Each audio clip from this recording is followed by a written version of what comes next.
Rochester in the house, always flying somewhere. Paying top dollar too. 10 toes down.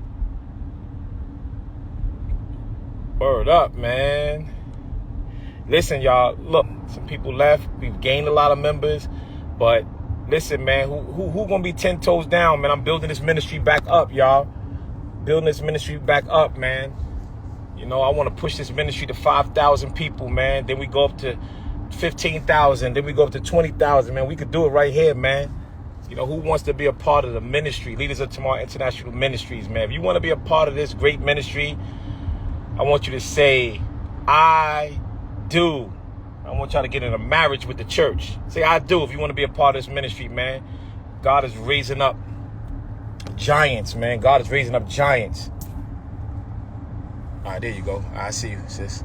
God's raising up giants. So if you want to be a part of this, down, y'all. 10 toes down. What's up? Uh-oh, there we go. I do. That's right, y'all. Sis, what's up? Hey, what's up, bro? What's going on? What's up? What's up? What's up? How are you? I'm good. I'm good. Hold on 1 second, East. Somebody said I don't. Well, since you don't, why are you even on my page, right? You ain't even got to say nothing. Your people are so disrespectful. So right now I'm doing a ministry call. I'm asking anybody that want to be a part of the ministry, say I do. And they putting in I do. That's what I'm talking about. That's right. I do. That's right. So what I want y'all to do, everybody that want to be a part of the ministry, right? I want y'all to inbox me. I don't even want you to email. I want you to inbox me on either Instagram or Facebook, and I'm going to make sure that my team get everybody, right? And we're going to be building this ministry. What's up, Ish? What's up, bro? How are you? I'm good. I had to bring, it's one of my sisters, one of my close friends. I wanted to pull you up here and Yeah, say, happy. huh? I'm happy for you. Yeah. So, Ish, man, the reason why I pulled you up too, man, because I've been seeing you in the comments and you've been going to war with people. Yo, you've been going to war with people. I'm like, man, I said, East be going to war. I'm talking about you be having full battles. I'm like, man. So I just want you to tell the people, you know, how we met, when we met, and how we became, you know, close friends, you know, Mhm. a sister and a brother, you know, where we just held each other down. I know her husband. That's my guy right there, you know.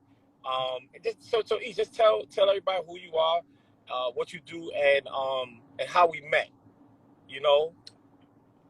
Well, we met when I first came home from prison. I did 10 years in the feds, and I was trying to get, my weight back up. I want to get back into real estate, and I just kept hearing Bishop, Bishop, Bishop, Bishop, Bishop, Bishop, Bishop. So a friend of mine was like, I know somebody that's killing the game right now, and we met. And it's funny because we have very different views, right? So Yeah, we met and we actually was having like a biblical debate. yeah. You know, Tell them about that though. Tell them about the different views. East, come on, yeah, tell them about that. yeah. I come from a mentality of Uh-oh.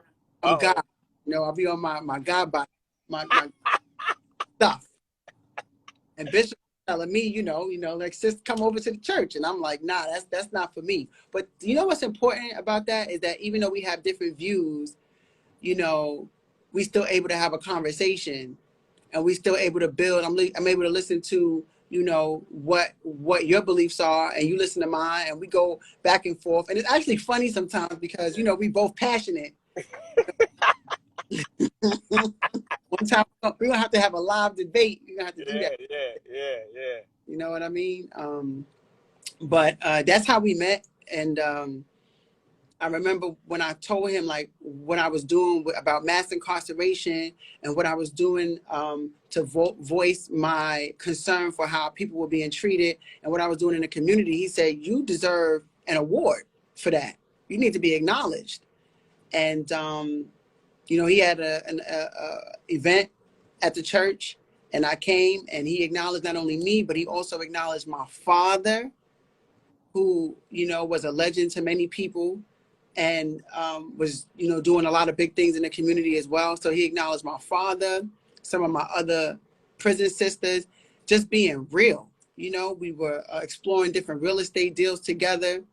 So when I started hearing people say, oh, he robbed the church, and then I'm like, wait, they don't know you. They don't know you've been about your bag. You know what I mean? They don't know where you're, you know, I done been to this man's house with his family, live in a mansion. You just ain't church money. You don't have a mega church where you like what? They don't know. So I was just feeling like, as your sis and as your supporter, that it was only right that I stand up for you, because people will act like they're your friend, and then when the world turns their back on you, they turn their back too. You know what I mean? Somebody says scammers link up. I mean, I'm blocked. Don't worry about it. They got blocked. Huh? They got blocked. I blocked them. Don't worry about it. Go ahead. Yeah, but that's okay. It's okay, because, you know, these are people who are more holy than thou. These are the perfect people. You know, everybody on Instagram is perfect. You know, nobody's made mistakes. I mean, one of the people that I look up to the most is Malcolm X. You know what I mean? And it's like people come from different backgrounds and then they evolve and change their lives. That's what happens. You know, it's a part of growth. So the haters are just going to be there. You know what I mean? But I had to stand up. People were like, oh, you must be his side, bitch. Oh, my God. They was going crazy. Wow. But you know what? I don't care. That's what friends are. They don't, when people care about you, when people respect you, you know, you have, like I said, we have different views and we do things different ways sometimes. But at the end of the day, I know your character. I know who you are as a person. And it was important that I show that you stand up for the people. When people hit me all the time and be like, what's up with man? You know, my man that's locked up. He need anything? He in jail. Everybody in jail needs something. When you hit me up, you say, yo, sis, what's your cash app so I could, you know, put money on your man's books. Hey, yo, sis, your grandfather just passed away. He was one of the first black firemen in New York City. All right, I'm going to make sure that Brooklyn acknowledges him. You don't just talk about it. You put action behind it. And people can't get past your clothes. Why? You can't be fly. You can't be, you know, why does what you wear have an impact on what people think about how a person's character is? Like, people are really lost, and it was making me crazy because I couldn't take it. I'm like, yeah, the people are so negative, and they don't even know you. Anybody can say anything about anybody. You know what I mean? So it was just like, it was important for me to be able to stand up for my friend. And I wanted you to know that I got your back as a friend. And it's people in the church. I don't even go to church. I'm not even a Christian. It's people that go to church that supposedly supported you and all that, and they say a word that was whispering behind your back. And here I come with a whole different belief system, but because we share the idea of being real, it was important that I did that. So I don't really care what anybody said. I didn't care what anybody thought. I'm like, this is my friend, and I'm gonna support him through what he's going through. Right. Well, you know, East, let me tell you something, man. You know, you was in the penitentiary, I was in the penitentiary, and we understand what it is to be at the bottom. You know what I mean? We understand, like, yo, it don't get no lower than that, but 6 feet under. That's right. And when you came home and I met you, you know, through some other friends, and we had that dialogue. It was very intriguing to me because you stood 10 toes down on what you believe. And I respected what you said. You respected what I said. And it was like the meeting of the minds. And when you came home, you were so hungry. And I said, yo, you know what? I have a platform. I'm strong out here. I said, you know what, man? For the work that you're doing, the work that you want to do, I want to help you guys. So these awards that, you know, Aisha and her friends and family had got, they wasn't no church awards. These were Brooklyn. Yeah, this is both President's Awards, Senator Awards, Assembly.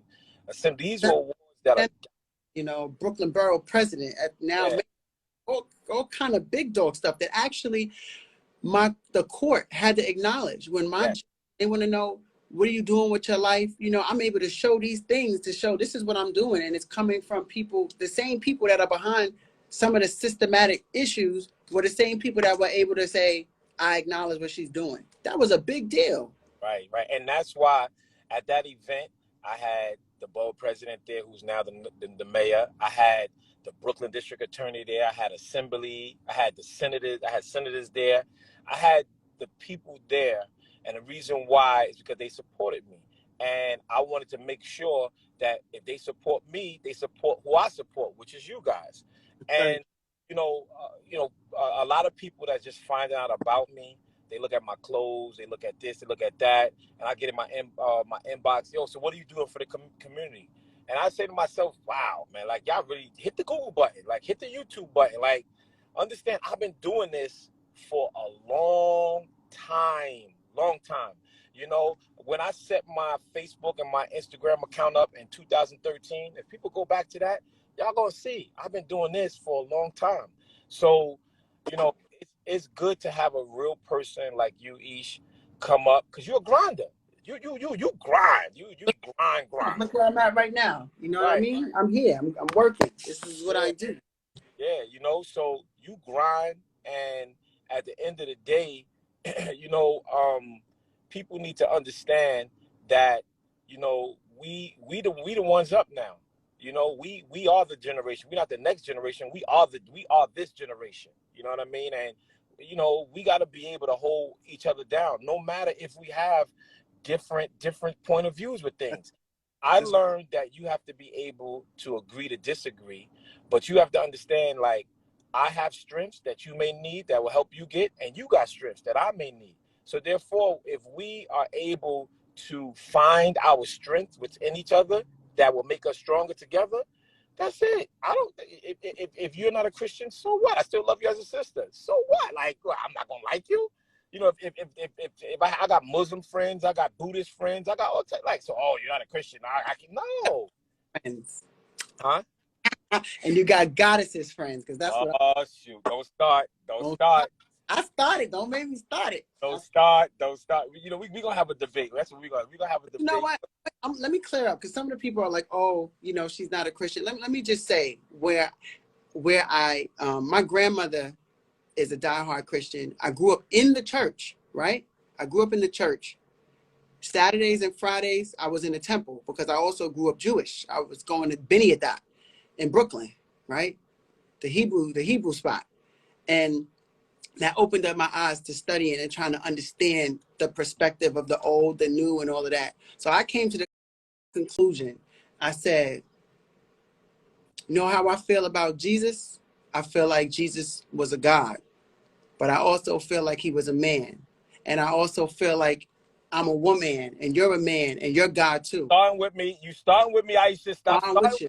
I'm starting with Starting you. with me. Want to hear? Let's give him a little piece, because this could be a good All right. situation. Let's go. Let's go. Let's go. Cause you starting with me. Let's go. Let's go. Let me give the people my perspective, right? Let's go.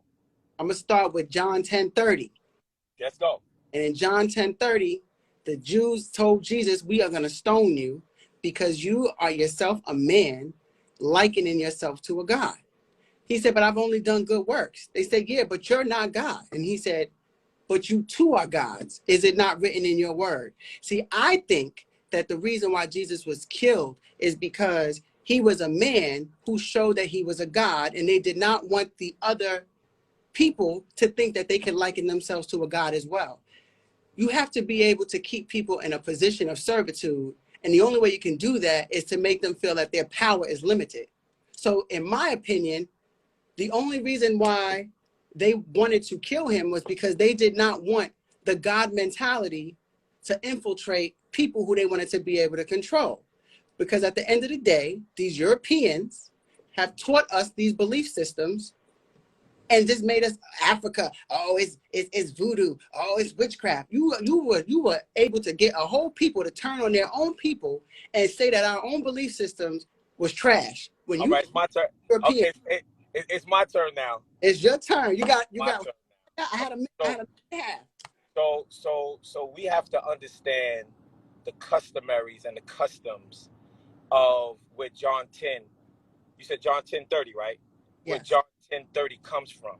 And when you understand the customs and you understand the New Testament was written in Greek, this was under Greek theology, Greek ideology. So therefore, the terminologies that Jesus was speaking in terms of was more so to be translated, to be understood with the concept and the customs of the Greek theologies and the Greek ideology. So back then it was a lot of Gnosticism, which means wisdom over faith. So therefore, there was a lot of God talk, lowercase g, not big case G. So when Jesus was saying pretty much that you're gods, Jesus was lowercase g, which means that you have the power to do certain things through the sovereign God. Now, you also have to understand that John 1 and 1 was clear, because you can't get to John 10 and 30 before you get to John 1 and 1, where the Bible clearly says that John says, in the beginning was the Word was with God, and the Word was God. John 1:14 says, and the Word became flesh as the only begotten of the Son. So he already established that he was God, and what he was establishing to the Sanhedrins, who he was talking to the Pharisees and the Sadducees, saying, hold on, man, like, you can't put a muzzle on me, right?